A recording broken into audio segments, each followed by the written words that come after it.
Chapter 10. Parshurama's Discomfiture. Having thus safely handed back to Dashratha at Mithila the princes entrusted to him in Ayodhya, and after attending the wedding celebrations, Vishwamitra took leave of the two kings and went to Himalaya. In the story of Rama, Vishwamitra has no further part. Vishwamitra may be said to be the foundation of the grand temple of Rama's story. After Rama's wedding in Mithila, we do not see him again. It should be noted that characters who play a leading role in one canto of Valmiki almost fade out in subsequent cantos. Vishwamitra, who dominates the Balakanda, does not appear again. Similarly, Kekai and Guha are prominent only in Ayodhya Kanda.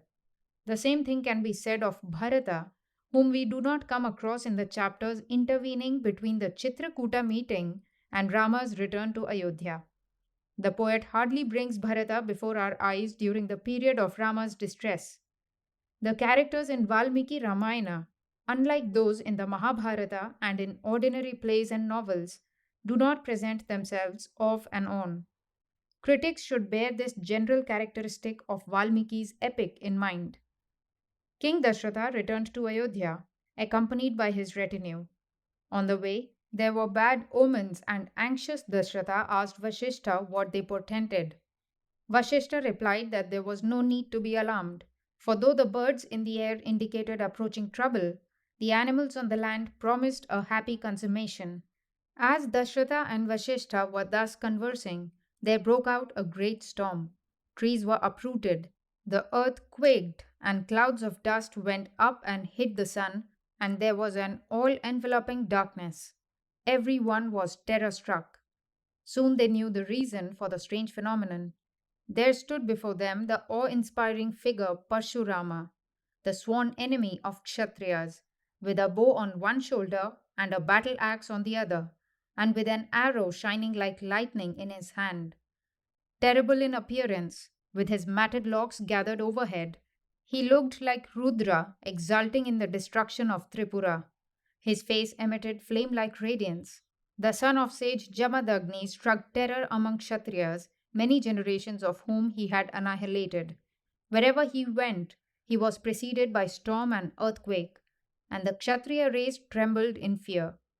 The Brahmanas in Dashratha's retinue said to one another, because his father was killed by a king, Parshurama took a vow to destroy the Kshatriya race.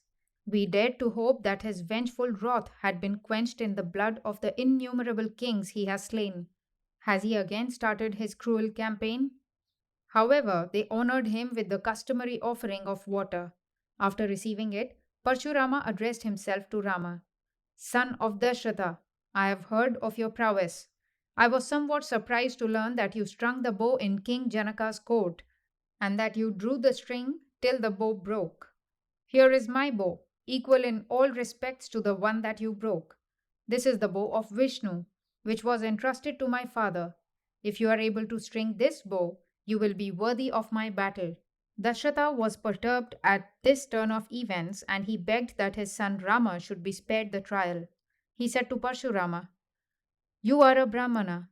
We have heard that, satiated with your revenge, you have gone back to tapas as becomes your order, in pursuance of your plighted word to Indra, after giving away the earth you had conquered to Kashyapa. Is it proper that you should break your vow and seek to injure a prince of tender years who has done you no wrong, and who is dearer to us than life?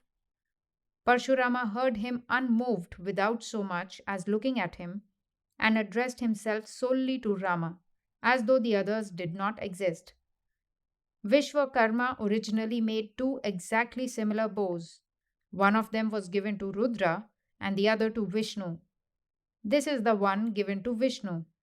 What you are said to have strung and bent to breaking point was Shiva's bow.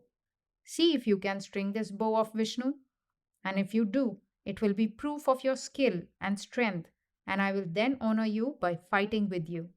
Parshurama spoke in a loud and arrogant tone. To him, Rama replied in courteous manner, yet in firm tones.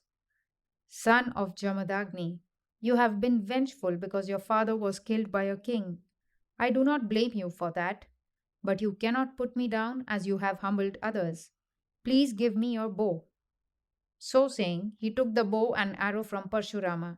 He strung the bow and setting the arrow to it, drew the string. Addressing Parshurama, he said with a smile, "This mighty Vaishnava arrow placed on the string cannot be put back idly. It must destroy something. Tell me, shall it destroy your powers of locomotion, or would you rather that it consumes the fruits of your tapas?" As the son of Dashrata strung the bow of Vishnu, the glory on Parshurama's face faded, and he stood, no longer the warlike conqueror, but a self subdued rishi. For the purpose of the Parshurama avatar was over. Parshurama said mildly to the prince of Ayodhya, "I realize who you are. I am not sorry that you have quenched my arrogance. Let all my tapas go to you. But because of my promise to Kashyapa, I cannot remain in his domains and have therefore to hurry back to the Mahendra mountains before the sun sets. Let me use my power of locomotion for this single thing.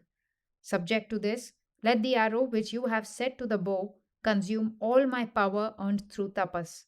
So saying, Parshurama went in reverent circumambulation round the prince and departed. Ayodhya's citizens were overjoyed to hear that Dashrata and the royal princes were returning to the capital. The city was festive with flowers and shone like the Devaloka. Rama and Sita lived happily in Ayodhya for 12 years. Rama had surrendered his heart to Sita. It was difficult for one to say whether their love grew because of their virtues or it was planted in their beauty of form. Their hearts communed even without speech. Sita, rejoicing in Rama's love, shone like Lakshmi in heaven. Long afterwards, when their forest life began, Anasuya, the great sage Atri's holy wife, extolled Sita's love for Rama. And Sita answered, "How else could it be? Rama is a perfect being. His love for me equals mine for him. His affection is unchanging. Pure of heart, he has mastered the senses.